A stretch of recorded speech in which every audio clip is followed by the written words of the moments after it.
우리는 이제 코로나 이후의 세대를 살고 있습니다. 여러분, 지난 5년을 어떻게 겪고 오셨습니까? 이 코로나가 우리의 삶을 완전히 바꿔놓았죠. 전후가 아주 명확하게 구별될 정도로 우리는 다른 세계에 살고 있다. 그런데 우리가 겪고 있는 이 변화보다 더 큰 변화를 겪고 있는 나라가 있습니다. 어디겠어요? 바로 중국입니다. 왜냐하면 중국은 코로나를 아주 직격으로 맞았기 때문인데요. 아직까지 이제 코로나 이 바이러스의 진원지를 학자들이 정확하게 찾아내지 못하고 있지만 많은 학자들은 그것이 중국이라고 생각을 하고 있습니다. 그도 그럴 것이 아직도 선명하게 기억됩니다. 우한에서 사람들이 갑자기 걸어가다가 열이 나서 쓰러지고 죽고 막 이런 일들 기억하시죠? 우리가 봐도 그렇게 힘들었는데 중국 사람들은 얼마나 충격이었을까요? 그래서 그 이후에 이로 인해서 이 변화가 일어나고 이제 상징적인 대표적인 변화가 나타나는데 그게 뭐냐? 다음과 같습니다. 바로 유언장을 쓰기 시작했습니다. 이 그림을 보면 빨간 그래프가 보이죠? 만약에 지금 당신이 돌연사할 그럴 가능성이 있다고 생각합니까? 거기에 대해서 위험을 느끼고 있습니까? 거기에 대해서 두려움을 느끼고 있습니까? 이렇게 질문을 했더니 이거 2021년 자료인데 그렇다고 대답한 사람이 높았는데요. 50% 훨씬 넘었는데 특별히 10대가 58%, 20대가 57% 정도 될 정도로 이렇게 많이 젊은 세대일수록 더 공포를 가지고 있다는 것을 볼 수가 있습니다. 그래서 여기에 반하는 여러 가지 상황이 벌어졌는데요.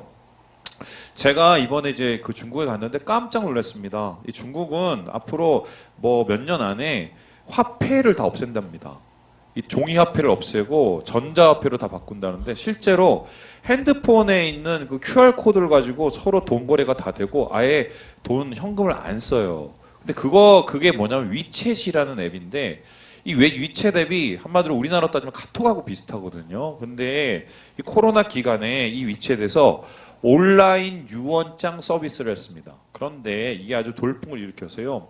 한 해 동안 7만 명이 이 서비스를 이용했다고 합니다. 그러면 대충 따지면은 하루에 거의 300명 이상이 이거를 했다고 하는데요. 그 중에서 제일 많이 이 서비스를 이용한 세대가 누구냐? 2030이다. 전체 이 유언장 서비스의 66.1%를 3분의 1을 차지했다고 지금 나타나 있습니다. 실제적으로 유언장을 접수한 사례가 많아지고 그리고 4배가량 한 해에 4배가량 늘어나고 있는데 그렇다면 이 사람들은 어떤 얘기를 나눌까? 첫 번째는 돈 문제. 내가 어디에 돈 놔뒀는데 그거 누구한테 줄게요. 이런 유언이 있고 두 번째는 가족에게 남기고 싶은 말을 적어 놓았다고 합니다. 여러분 만일에 내일 여러분이 갑자기 어떻게 돼서 모르는 거예요. 저보다 먼저 가실 분들 여기 있을 수도 있습니다. 물론 따져보면 제가 먼저 갈 수 있어요. 예를 들어서 카페에 갔다가 삐끗해서 갑자기 십자인대가 나가서 넘어졌는데 갑자기 차가 올 수도 있는 거예요. 모르는 거예요. 그거는 어떻게 하겠어요? 지금 누구를 얘기하는 거 아니에요? 그런데 그런 상황이 되면 어떻게 하겠어요? 어떤 말을 남기고 싶습니까? 우리 교회 신 장로님 계시죠? 신 장로님이 어제 이제 제가 방한송 권사님 통해서 들었는데 돌아가시기 전에 꼭 하고 싶은 게 있대요. 첫 번째 가족을 불러서 먼저 방 권사님 아내 손을 꼭 잡고 얘기하고 싶고 두 번째로는 가족을 한 명 한 명 불러서 다 꼭 잡고 얘기하고 싶고 세 번째는 누군지 아십니까? 접니다. 저를 불러서 꼭 잡고 얘기하고 싶고 네 번째도 있습니다. 누구게요? 전도사님을 꼭 부르겠다고 이 영광을. 그래서 제가 물어봤습니다. 아니 그러다가 다 꼭 잡았는데 더 오래 사시고 안 돌아가시면 어떡하냐고 물어봤는데 네, 그랬더니 말을 못 하시더라고요. 여러분 실제로 이러한 죽음에 대해서 남기고 싶은 말 어떤 말 할까 되게 궁금해서 제가 인터넷에서 찾아봤더니 웃긴 게 자료가 없어요. 이 소리가 뭐냐면 사람들이 오늘 살 걱정만 가득하지 내 인생이 끝날 거라고는 그냥 생각도 못하고 있는 거죠. 그냥 뒤져봤더니 11년 자료인데요. 크리스천이 죽기 전에 가족에게 남기고 싶은 말, 뭐 이게 이렇게 나왔습니다. 보여주시죠. 보시다시피 뭘 쓰고 싶으냐 했더니 잠언 시편 쓰고 죽고 싶다고 얘기하고 누구 전도하고 싶냐 했더니 아버지 어머니 자녀들 전도하고 싶다고 얘기하고 여기 이제 제일 중요한데 죽기 전에 하고 싶은 말 천국에서 보자. 신앙이 있으니까 당연하죠. 그리고는 뭐냐면 보시다시피 미안하다였어요. 미안하다. 그리고 두 번째가 뭐냐면은 사랑한다. 그리고 세 번째가 우리 고맙다. 이런 말이 이어지게 됩니다. 저도 이제 생각을 해보면 일단 만일에 제가 마지막 말을 남긴다. 어떻게 할까 생각을 해보면 일단은 회개를 해야겠죠. 그동안 미안했다 얘기하고 고맙다고 얘기해야 될 것 같고 마지막 남겨야 될 그 사랑의 말을 전할 것 같은데 이런 것은 일반인들도 비슷할 것 같아요. 한 몇 년 전에 한 카드 회사에서 40대 그 남자 직장인을 상대로 아내에게 마지막으로 남기고 싶은 말 했더니 거의 비슷했습니다. 미안하다, 사랑한다, 자녀를 부탁한다. 뭐 이런 얘기였는데요. 사실은 이 사랑이라는 말을 사실은 되게 필요한 말이고 좋은 말인데 너무 못해요. 너무 못해요. 죽을 때나 돼서 하는 얘기입니다. 어제 우리 그 리더들끼리 모여서 이 사랑에 대한 얘기를 했어요. 왜 사랑한다는 말을 못하냐.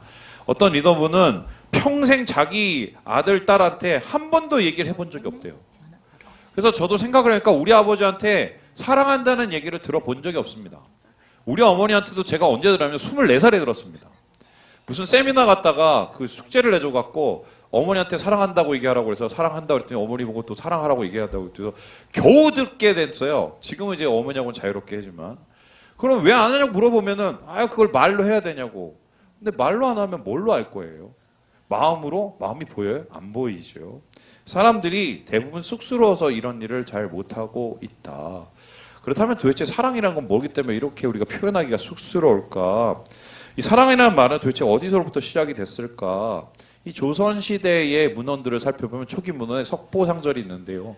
이 사랑의 어원이 이렇게 등장을 합니다. 보여주시죠. 사량입니다. 이 사량이 뭐냐면 생각할 사자에다가 헤아릴 양인데 아마 누군가를 사랑하는 것은 그 사람을 계속 생각하고 마음속에 두는 게 아닌가. 그래서 사량이 사랑이 됐다. 뭐 이렇게 생각을 하기도 합니다. 그런데 이것보다 조선시대 사람은 사랑이라고 얘기했을 때 어떤 마음을 품고 있을까 하면 이 사람들이 사랑에 관한 단어를 살펴보면 되겠는데 세 가지입니다. 괴다, 닿다, 어르다. 이게 어떤 뜻이냐면 괴다는 고이다입니다. 고이다. 여러분 어디에 물이 고입니까? 우리 낮은 곳에. 그러니까 내 마음 깊은 곳에 누구를 향한 마음이 고여 있다는 거예요. 어떻게 보면은 굉장히 깊고도 은밀한 우리 마음속에 애절한 그 무엇이죠? 감정.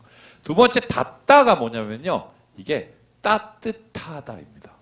그러니까 사랑을 할 때 아마 조선시대 사람은 뭔가 따뜻한 교감을 느꼈던 것 같아요. 그래서 마음에 고인 감정을 서로 나눌 때 이런 따뜻함과 따스함 속에서 행복했던 게 아닌가.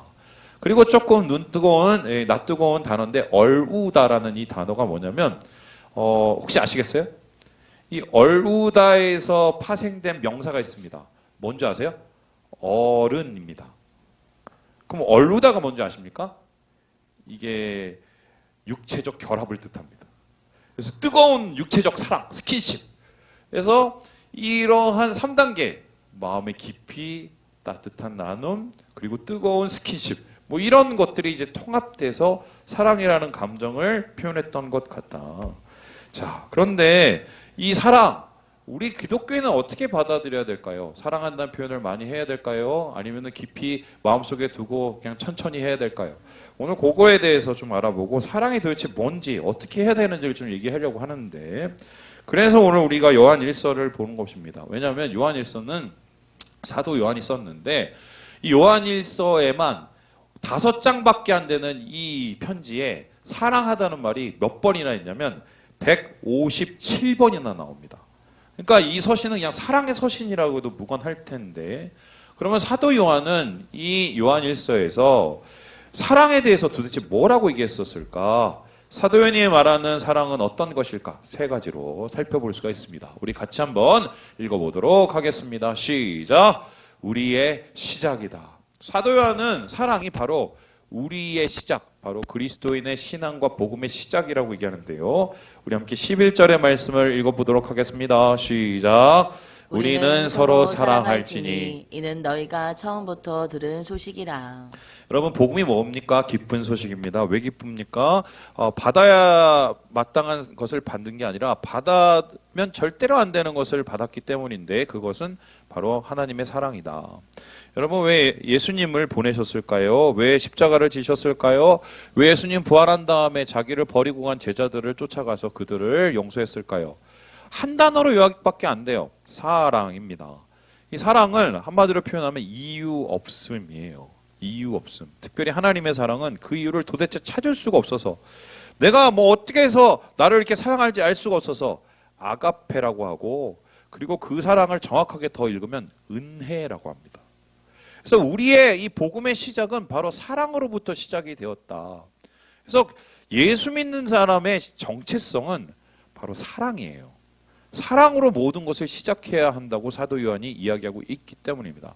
그렇다면 두 번째로 사도 요한은 이 사랑에 대해서 무엇이라고 얘기를 할까요? 우리 같이 한번 읽어보도록 하겠습니다. 시작. 우리의 마지막이다. 우리의 시작도 사랑, 마지막도 뭐라고요? 사랑이라고 얘기합니다. 우리 함께 23절의 말씀을, 아니네요. 4장 17절의 말씀을 읽어보도록 하겠습니다. 시작. 이로써 사랑이 우리에게 온전히 이루어진 것은 우리로 심판날에 담대함을 가지게 하려 함이니 주께서 그러하심과 같이 우리도 이 세상에서 그러하니라. 여기 여러분들 다 나중에 죽어요. 안 죽을 사람 한 명도 없어요. 예. 어떻게 우리가 계속 살겠어? 죽어. 나도 지금 죽어가고 있거든. 예. 그런데 이 죽음이라는 것은 뭐야? 새로운 시작을 뜻하죠. 우리의 시작은 뭡니까? 바로 천국입니다. 자, 그러면 제가 질문했습니다. 천국은 어떤 모습일까요? 열림아, 너 천국 어떤 모습일 것 같아? 생각해봤어? 몰라? 눈 돌리지 말고 어떤 분들은 얘기합니다. 천국에 내가 가봤더니 무슨 50평짜리 아파트가 있고 100평짜리 아파트 있고 30평짜리 아파트가 있어서 이 선한 행위를 많이 하고, 그리고 사람을 많이 전도하면은 100평, 그리고 아무것도 안 하면 뭐 30평, 20평 간다. 뭐 이런 얘기 합니다. 어떤 사람은 가봤더니 무슨 바닥에 보석이 다 깔려 있어 갖고 그거를 밟고 너무 휘황찬란했다 이렇게 얘기를 합니다. 그런데 웃긴 게, 바닥에 깔려 있을 정도 보석이면은 그게 보석입니까? 이미 가치가 별로 없죠. 뿐만 아니라 50평, 100평, 30평 성경에 나와 있지도 않은 얘기를 꾸며대죠. 그거는 얼토당토한 말도 안 되는 얘기예요. 성경에서 말하는 사랑은 표현이 결국은 하나예요. 뭔지 아십니까? 천국은 사랑입니다. 왜냐하면 거기에 누가 계세요? 하나님 계시기 때문에요. 그래서 이렇게 보면 되는데, 고린도전서 13장에 믿음, 소망, 사랑 중에 그 중에 제일이 뭐라고요? 사랑. 우리가 나중에 영원히 남을 게 사랑이라고 얘기해서 결국은 우리가 천국 가면 사랑 가운데 있는 거예요. 그럼 우리의 삶은 사랑으로 시작을 해서 구원이 사랑으로 완성되는 이 사랑의 여정 가운데 있다. 이렇게 얘기해도 과언이 아니겠다. 그런데 여기서 끝나는 것이 아니라 사도 요한은 아주 현실적인 사랑에 대한 얘기를 하고 있는데, 그게 세 번째입니다. 우리 같이 한번 읽어보도록 하겠습니다. 시작. 우리의 사명이다. 시작과 끝이 사랑인데, 그럼 우리의 삶은 뭐냐? 이 사랑을 이어가는 거예요. 사랑이 내 삶 속에서 꺼지지 않도록 이어갑니다. 그런데 여러분 아시죠? 세상을 살다 보면은 사랑하기가 쉬워요, 어려요? 어렵습니다. 인간을 알면 알수록 더 어렵습니다. 저는 아직도 기억합니다. 여러분 뭐 그 영화 모르겠지만 이영애하고 유지태 씨가 나오는 영화가 있었어요. 혹시 아십니까? 예, 거기에 아주 유명한 대상이 나옵니다. 혹시 아세요? 예, 어떻게 사랑이 변하니? 예. 사랑이 변하는 게 아니라 사람이 변하는 거예요. 저는 이거 진짜 많이 경험해 봤습니다. 인간이 그런 존재예요. 왜요? 인간은 악하기 때문에 사랑을 담을 수 없는, 그리고 인간에게 있어서 사랑을 담는다는 것은 일회용, 부패하기가 굉장히 쉬워. 그런데 성경은 우리에게 뭐라고 하냐면, 그러니까 예수 믿는 사람은 사랑이 사명이라고 얘기합니다. 이런 건데요. 요한일서는 두 가지의 구조가 나와요. 하나는 세상, 그걸 코스모스라고 그래요. 그리고 하나는 뭐냐면 교회, 그걸 코이노니아라고 합니다. 코스모스는 어둠 속에 있어요. 여러분 우주를 보세요. 어둠 가운데 있죠. 코이노니아, 교회는 빛이 있습니다. 사랑의 빛이죠. 그럼 이 코이노니아가 코스모스에 들어가면 어떤 일이냐? 빛을 밝혀냅니다. 그럼 우리의 역할은 뭐냐? 세상 속에서 이 사랑이 없어져가는 세상 속에서 처음과 끝이 되는 사랑을 포기하지 않고 계속 이어가는 게 이게 우리의 사명인 것이다. 그래서 예수님께서는 마지막 죽는 날까지 계속 서로 사랑하라고 얘기하고 발 닦이고 밥 먹이고 다 한 거예요. 그리고 이것을 우리가 감당해야 된다고 끝까지 설득을 하셨습니다. 목사님 그건 아는데 살아보니까 그게 잘 안 되던데요. 한계가 있던데요. 그렇다면 제가 질문을 했습니다. 만약 우리가 이 사랑의 사명을 버리고 무시하고 그냥 세상 사람들대로 살아가면 어떻게 될까요? 여기에 대해서 사도 요한은 굉장히 따가운 얘기로 하는데요. 우리 함께 14절, 15절 말씀을 같이 한번 읽어보도록 하겠습니다. 시작. 사랑하지 아니하는 자는 세상에 머물러 있느니라. 그 형제를 미워하는 자마다 살인하는 자니 살인하는 자마다 영생이 그 속에 거하지 아니하는 것을 너희가 아는 바라. 사랑이 없는 곳엔 죽음만 있대요. 왜 죽음만 있느냐? 누구를 죽이거나 아니면 내가 죽어가기 때문이에요. 그 대표적인 사람이 누구냐면 가인입니다. 여러분 가인 아시죠? 자기 동생을 때려 죽인 사람. 그런데 아마 이 사람은 자기 동생을 때렸을 때 죽을 거라고 상상도 못했을 거예요. 그 전까지는 죽음이 없었거든요. 근데 때렸는데 죽였어요. 놀랐어요. 그런데 문제는 거기서 끝난 게 아니에요. 자기에게서 계속적으로 죽음의 위협과 공포가 쫓아다닙니다. 그러니까 자기가 누구를 죽였고 자기도 죽는 겁니다. 그래서 성경은 절대로 중간지대가 없어요. 사랑이 있거나 없거나 생명이 있거나 죽거나 둘 중에 하나밖에 세상에 없다고 얘기를 하고요. 이것이 바로 우리가 사랑을 버텨내야 된 이유다라고 사도 요한이 이야기하고 있는 것입니다. 자, 그렇다면은 사명인 사랑 이제 알겠다. 그러면 어떻게 사랑을 해야 될까? 실제적으로 그리스도는 어떻게 사랑을 해야 될까? 여기에 대해서 여러분 잘 아시는 말씀 모르실 수도 있어요.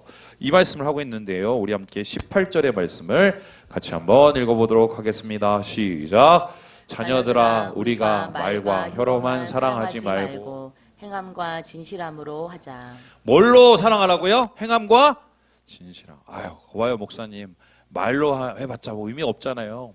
그냥 뭔가 행동을 보여줘야죠. 이렇게 착각하시는 분들이 있습니다. 근데 이 말씀을 이해하려면 되게 중요한 배경을 알아야 돼요. 여러분 요한일서를 왜 썼냐면은 요한이 쓰는 그 교회, 소아시아 교회에 굉장히 큰 문제가 있었기 때문입니다. 지금 신천지처럼 이단들이 있었어요. 그 이단들 중에 대표적인 이단이 영지주의자였습니다. 이 사람들을 한번 표현하면 그냥 한 개똥 철학자예요. 이런 겁니다. 교회에서 말하는 복음으로 끝나는 게 아니라 뭐 고상한, 고귀한, 뭔가 영적 체험이 있는 듯한 막 이런 것들을 꾸며내면서 사람을 현혹시키는 사람들이었습니다. 그런데 그 사람들이 행동이 어땠냐? 말은 뭐 하나님이 어쩌고 사랑이 어떻고 얘기를 하는데 실제적으로 하나님에 대해서 말은 많이 하지만 삶 속에서 하나님이 전혀 드러나지 않는 거예요. 그러니까 말만 하나님, 말만 사랑이라는 거예요. 실제적으로 그대의 삶을 통해서 드러나는 사랑의 흔적들이 전혀 없다는 거죠. 그래서 진짜 사랑을 어떻게 하느냐? 행동을 통해서 해야 된다. 자, 그러면 제가 제일 중요한 질문을 해보겠습니다. 사랑을 하기 위한 첫 번째 행동이 뭘까요? 재현아? 뭘 것 같아?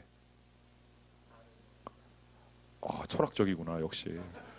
그래, 철학적이라서 예, 아까 예, 간주가 좋았어요. 말이에요. 뱉는 말입니다. 사랑의 최초의 행동은 말입니다. 그리고 그 다음의 행동은 뭐냐면 내 말을 증명하는 것들이에요. 그래서 말을 안 하면 사랑을 시작할 수가 없어요. 말을 뱉는 물론 뭐 진실이 필요하겠지만 이 알레세이라는 여긴 진심으로 그걸 지켜내는 행동인데 말을 해야 진짜 진심으로 말을 해야 거기서부터 사랑이 시작된다는 거예요. 그래서 오늘 이 말씀 속에서 우리는 행동으로 하는 말 그게 사랑을 가능하게 한다. 자, 그렇다면 우리의 사랑의 언어는 어떻게 이루어질까? 여기에 대해서 얘기하려면 어쩔 수 없이 우리 이분을 얘기해야 되는데요. 여러분 아마 아시는 분들 많을 겁니다. 사랑의 5가지 언어. 혹시 들어보신 분? 체프만 교수님. 이분이 이제 사랑의 언어. 사람들은 뭐를 할 때 사랑을 많이 느끼나를 살펴봤는데요. 5가지로 요약을 했어요. 보여주시죠. 첫 번째가 뭐냐면 인정하는 말입니다. 그러니까 누군가 칭찬해주고 격려해주면 아, 이 사람이 나를 사랑하는구나 느낀다는 거예요. 두 번째는 함께하는 시간. 대화도 많이 해주고 옆에 있어주고 취미 활동 같이 해주고 이러면 사랑하는 시간을 갖게 된다는 것입니다. 그리고 뭔가를 받을 때 야, 이 사람이 나를 사랑한다라고 느낀다는 것입니다. 그리고 어떤 사람이 나를 위해서 뭔가를 봉사해주고 헌신해줄 때 사랑을 느낀대요. 그리고 육체적인 접촉을 통해서 사랑을 느낀다고 얘기합니다. 자, 그럼 제가 질문해 보겠습니다. 여성의 경우에는 이 5가지의 사랑의 언어 중에 어디에 가장 큰 사랑을 느낄까요? 예? 일부 예배 때는 금방 맞췄는데 역시 우리 청년은 고상해요. 선물입니다. 백이 중요한 거야. 백 사줘야 돼. 예, 돈을 모아야 돼요. 그리고 2위가 함께하는 시간. 이게 좀 이렇게 현실적이에요, 여자들은. 자, 그러면은 더 중요한 거. 남자들은 어디에서 사랑을 제일 많이 느낄까요? 2번? 함께하는 시간? 너 외롭구나. 뭐라고요? 스킨십이에요. 자, 역시 남자는 동물이야. 아니야, 이 남성 호르몬 때인데. 자, 그럼 제가 더 질문해보겠습니다. 남성의 몇 %가 이 스킨십을 통해서 사랑을 느낄까요? 10명 중에 7명에서 8명입니다. 짐승이 아니에요. 우리 남자들이 가지고 있는 이 호르몬 체계가 그래요.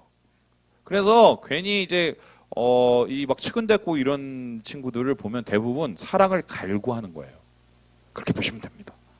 그래서 각자의 사랑의 언어가 있어서 그 사랑의 언어를 발견하고 그것을 채워주면 이 소통이 되는 건데 말은 쉬운데 이게 잘 안 됩니다. 왜 안 되는 줄 아세요? 여기에 대해서 요한은 이 이야기를 하고 있는데요. 우리 함께 16절의 말씀을 같이 한번 읽어보도록 하겠습니다. 시작. 그가 우리를 위하여 목숨을 버리셨으니 우리가 이로써 사랑을 알고 우리도 형제들을 위하여 목숨을 버리는 것이 마땅하니라. 뭐 좋은 행동, 또 좋은 말, 좋은 소통 중요한데 중요한 건 내가 죽지 않으면 안 된대요. 그러면은 이런 거 해봤자 아무 의미가 없다는 겁니다. 그럼 내가 죽는다는 것은 뭐냐? 내가 십자가에 못 박힐 수는 없잖아요. 이기심이 내려놓는 거예요. 그러니까 진짜 사랑을 하려면 어쩌면 자아의 이기심이 깨어지지 않으면 사랑을 할 수가 없습니다. 제가 충격적인 얘기를 하나 해드리죠. 이게 제가 오전 얘기 안 했는데 제가 있었던 강남에 제가 강남을 너무 많이 우려먹죠. 어떤 일이 있었냐면 어떤 남자분이 저를 이렇게 집사님 저를 찾아왔습니다. 그래서 목사님 상담할 게 있습니다. 그래서 제가 만났어요. 근데 이분이 막 대뜸 만나더니 거의 눈물을 훌쩍훌쩍 거리시는 거예요. 그래서 왜 그러냐 했더니 아내 때문에 너무 힘들다는 거예요. 그래서 왜 그러냐 했더니 맞았대요. 근데 제가 그 아내분을 아는데 그렇게 막 우락부락 하신 분이 아니었거든요. 그래서 도대체 어떤 일이냐를 봤더니 이 아내분이 진짜 자다가 또 때리고 이 아내분이 싸우면은 붙잡고 때리고 그럼 왜 그걸 손을 안 붙잡고 있는데 했더니 갑자기 놀래서 어쩔 수가 없었대요. 그렇게 얘기를 하더라고요. 이게 말이 되는가? 그러면 이분들이 그러면 중매를 했느냐? 흥미로운 건 연애를 했어요. 근데 왜 결혼을 했느냐? 뭐 뜨거운 사랑이 있었나 그거 잘 모르겠지만 나중에 안 사실이 이게 정말 충격적인데요. 여자분이 남자의 돈을 보고 결혼한 거예요. 근데 웃긴 건 이거를 이 남편분이 나중에 알게 됐어. 얼마나 비참할까요? 얼마나. 그러니까 자기의 욕구만 채우기를 바라는 거예요. 남자도 뭔가 이 남편분도 뭔가를 이제 왜 결혼했냐 물어봤더니 이뻐서 결혼했대. 욕구를 채우는 거죠. 이기심과 이기심이 만나면 사랑이 이루어질 수 있을까요? 어떻게 생각하세요? 제가 좋아하는 교수님이 있는데 김형석 교수님 혹시 아세요? 올해 나이가 105세입니다. 그래서 100세 철학자로 연세대 철학과 교수님인데 이분이 100세가 넘어가는 때 책을 한 권 썼는데 이 책에서 이렇게 글을 써요. 예, 자, 한번 읽어보도록 하겠습니다. 안이 넘으면서 느끼는 바가 있다. 내가 나를 위해서 살아온 것들은 다 사라지고 말았다. 다른 사람과 더불어 산 곳에는 행복이 있었다. 이렇게 본다면 우리는 한 가지 결론에 도달하게 된다. 이기주의자는 행복해질 수 없다. 나 자신이 가정보다 귀하며 다른 가족은 나를 위해 필요한 존재로 생각하는 사람은 가족들의 사랑을 받을 수 없기 때문이다. 이기주의자들의 종말이에요. 당장은 뭐 이쁘고, 당장은 돈 많고, 당장은 능력 좋고, 당장은 나에게 뭔가를 해결해줘서 결혼은 다 해요. 끝이 뻔해요. 사랑은 그런 게 아니거든. 서로가 서로를 위해서 자기의 것을 내려놓을 마음이 없으면 그 사랑은 끝난 거야. 끝난 거야. 이기주의자에게는 사랑이 없고, 사랑이 없으면 행복이 존재할 수가 없기 때문에. 그래서 저는 이렇게 생각을 하는데, 청년 때 왜 연애를 많이 해야 되는 줄 아십니까? 우리 혜림이가 눈이 반짝반짝해지는데 불같은 사랑을 많이 해야 되는 게 그게 중요한 게 아니에요. 연애를 해야 되는 이유가 있어요. 왜 그러냐? 내가 얼마나 뭐 같은 놈인지를, 뭐 같은 니은 같은 분인지를 깨닫기 위해서야. 내가 이것밖에 안 되네. 내가 이것밖에 안 되네. 사실은 연애를 하는 것도 중요하지만 깨지고 나서 그걸 복귀하는 게 더 중요해요. 바둑에서 제일 중요하잖아요, 복귀가. 그걸 복귀하다 보면 그 사람의 흉만 보이는 게 아니라 뭐가 보이겠어요? 내 모습이 보여요. 그게 해결이 돼야 진짜 사랑이 이루어지는 거야. 사실 그거 말고 다른 식의 채우는 사랑은 지금 우리 김영석 교수님 얘기처럼 다 사라질 거예요, 결국. 자, 그렇다면 말씀을 어떻게 마칠까 고민을 하다가 일부와 똑같이 여러분에게도 이 얘기를 하려고 하는데, 여러분 2003년 2월에 어떤 일이 있었는지 아십니까? 대구에서 방화 사건 아시죠? 철도에서 그때 몇 분이 돌아가셨냐면요, 192명, 실종이 6명, 총 198명이 돌아갔습니다. 돌아가셨어요. 그리고 11년 후에 2014년 4월에 여러분 아시죠? 우리 모든 국민들의 트라우마가 된 세월호 사건, 침몰 사건. 그때 몇 명의 그 꽃 같은 영혼들이 희생당했냐? 304명입니다. 얼마만큼의 시간이 남았을까? 자기가 죽는다는 걸 알기까지. 아마 한 10분? 5분? 뭐 아마 그 정도의 시간이 이제 자기에게 남았다는 걸 깨달았을 때 이분들은 어떠한 행동을 했을까? 대부분 문자를 남겼습니다. 카톡을 남기고. 그분들이 했던 카톡을 제가 다 찾아왔는데 올려주시죠. 한번 읽어볼게요. 미안하다. 가방이란 신발 못 전하겠어. 돈가스도 해주려고 했는데 미안. 내 딸아 미안하다. 사랑한다. 기다리지 마. 오빠 없어도 밥 꼬박꼬박 챙겨 먹고 부모님 말씀 잘 듣고 알겠니? 그리고 기다리지 마. 나 안 간다. 오늘 아침에 화내고 나와서 미안해. 진심이 아니었어. 자기야 사랑해 영원히. 얘들아 진짜 내가 잘못한 거 있으면 다 용서해줘. 사랑한다. 엄마 어쩌면 나 집에 못 갈지도 몰라. 근데 엄마, 내가 엄마 사랑하는 거 알지? 배가 침몰해. 구명 없어. 미안해. 학부모에게 연락해야 돼. 장난 아니야. 배터리가 없으니 통화 못해. 사랑해. 고마워. 누나, 배가 이상해. 쿵소리 났어. 누나 사랑해. 그동안 못해줘서 미안해. 엄마한테도 전해줘. 사랑해. 나 아빠한테 간다. 거의 대부분의 마지막 언어가 사랑해였어요. 만일에 오늘 여러분이 오늘 이 시간이 마지막 시간이라면 어떤 말을 남기겠습니까? 저는 좀 이렇게 얘기하고 싶은데, 청년 때는 사랑으로 고민을 많이 해야 되지만 반면에 여러분의 가까운 그 관계, 가족, 또 이웃, 형제, 자매에 대해서 사랑을 가장 많이 표현해야 될 때가 아닌가. 우리 사랑하는 여러분, 주님 안에서 진짜 사랑을 배우시고 진짜 사랑의 언어로 함께 나누셔서 사랑으로 함께 일어서시는 어에커스 되시기를 주님의 이름으로 축원합니다.